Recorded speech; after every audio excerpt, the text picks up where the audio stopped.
Hi guys, welcome to CYC. My name is Nathan Hayes, and today I want to go through what happens after you find your tolerances. We went through that in a previous video. We said finding your tolerance is kind of more important than finding your passion, because passion can be difficult, can be fleeting, can be whatever. But finding your tolerance really means you can find what you can offer, what you're kind of built for, what suits you essentially. And what's the stage after that? You find your tolerance now, how do you get into passion? And the answer is you find your priorities. You set your priorities. And there's the first lesson. Because priorities is wrong. It's priority, singular. That is your number one focus. Everything else comes afterwards. And I mean you to be ruthless with this. Everything else truly comes afterwards. Okay, there's a small exercise you can do. I'm sure everyone recognizes the name Warren Buffett, big investor, everyone knows the name. And he had a lesson for his pilot years ago, and he called it the 25-5 rule. And he said, you list your priorities, and 25 of them, in a thing. This is what you want to achieve in your life. This is career, family, hobbies, whatever. I'd say career, probably try and narrow it down. You can do it just career, then you can also do it just hobbies, I get you. But maybe you can mix it all in together, whichever. Excuse me. So you come off and spend time with this. This is a big question. 25 things that you want in your life, like the top 25 things. That's a big one. So spend time and really kind of take a day or two, take a couple of days, take a week, whatever, come back to it after a day, refine it down, know the top 25. And then once you're happy with those 25, you circle the top 5. And again, take time on that. That might be difficult. But you circle whatever, it really captures your heart, or your tolerance, or really just the top 5. And you put them on a list. That's your top 5. They are your priorities. Okay? And then you have 20 left over behind it. They are your distractions. That's the exercise. That's the lesson. Because while you might be able to justify spending time on them and justify why your life might be better or why it's a good thing to spend your time on, it is not a great thing to spend your time on. You want to have your priorities set where everything else comes afterwards. Every bit of spare time goes into your priority. Yeah? So if you are, think of if gym's your priority or something like that. It's not about going to the gym 3 to 5 times a week or whatever your schedule is. And it's not about, oh man, I'm useless if I don't get to go to the gym. I'm all agitated and tense and all the rest. No, that's treating it like a tool. Which, totally fair. That's how I use it, by the way. That's as in it's just a stress relief. I feel better, all the rest. But if it was my priority, if it was your priority, whatever, you would be fixating on the details, the foot position that the pros use, the how to isolate different muscles, the diet that needs to go into it, the fine tuning, the real detail. That's what it is to be a priority, because you're really diving way into it. You're being focusing on a singular thing, and you're diving into it so far that you're truly exploring and finding what's on the cutting edge of this field. And by the way, I don't really mind what field it's in. I truly don't.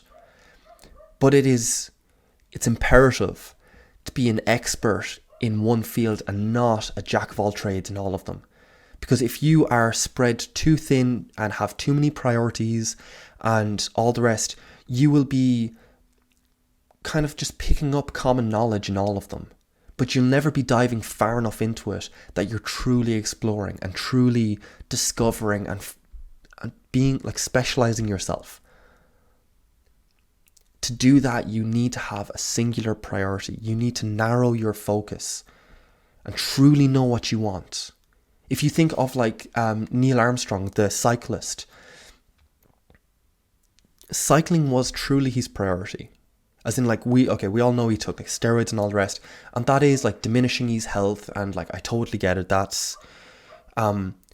But that's not the extent of it. That's not even the most kind of like wow sort of thing he did.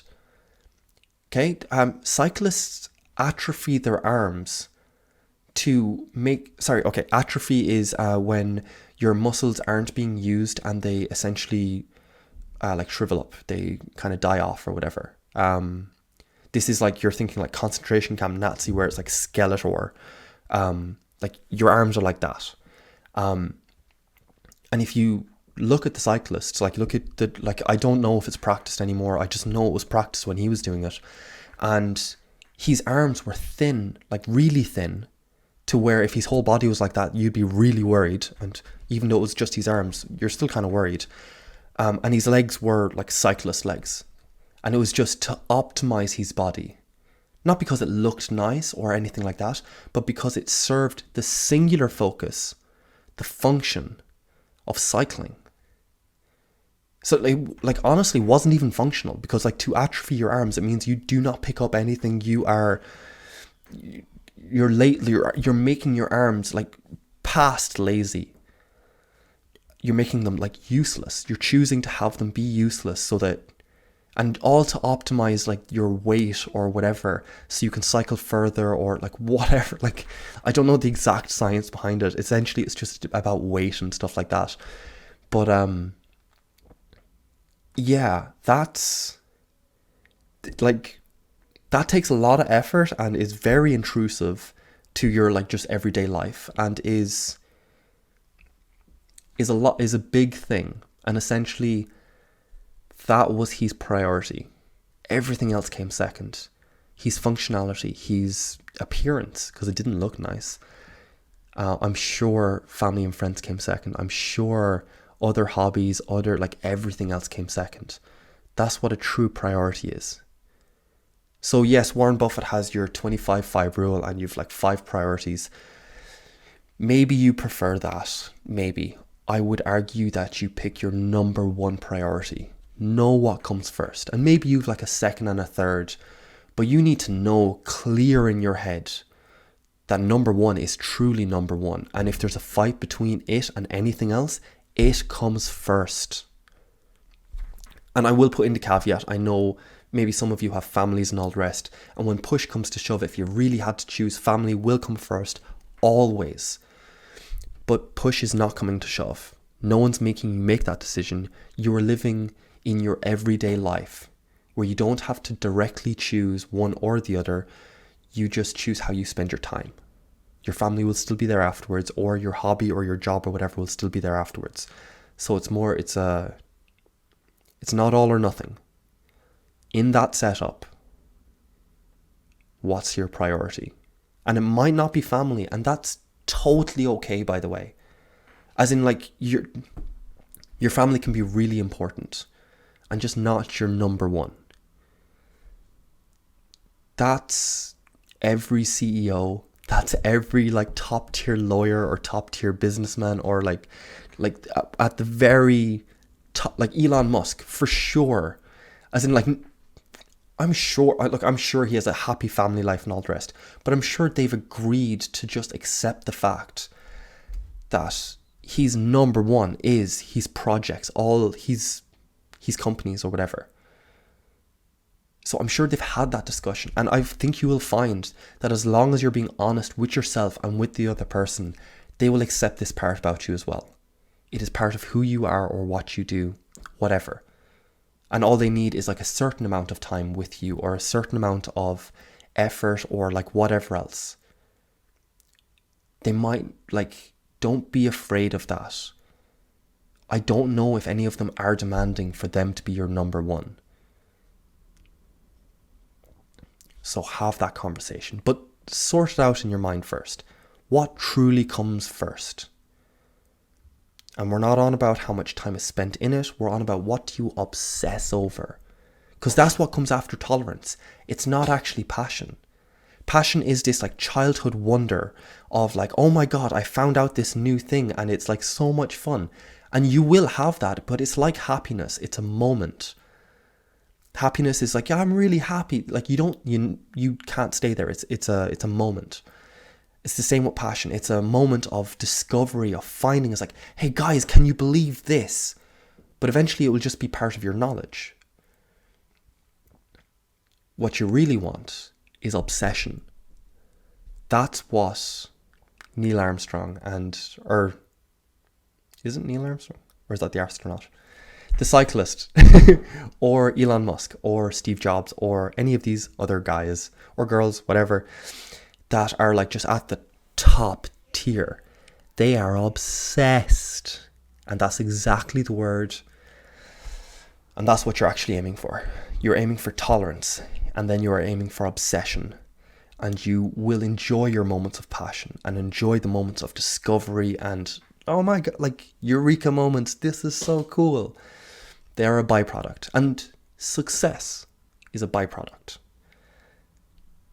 It comes afterwards. You don't get success before the obsession. You get obsessed, and then maybe you get successful. But there's no promise of that. You're just choosing to be obsessed because why not? Because you can, because you want to explore, you want to find out. That's it. Yeah?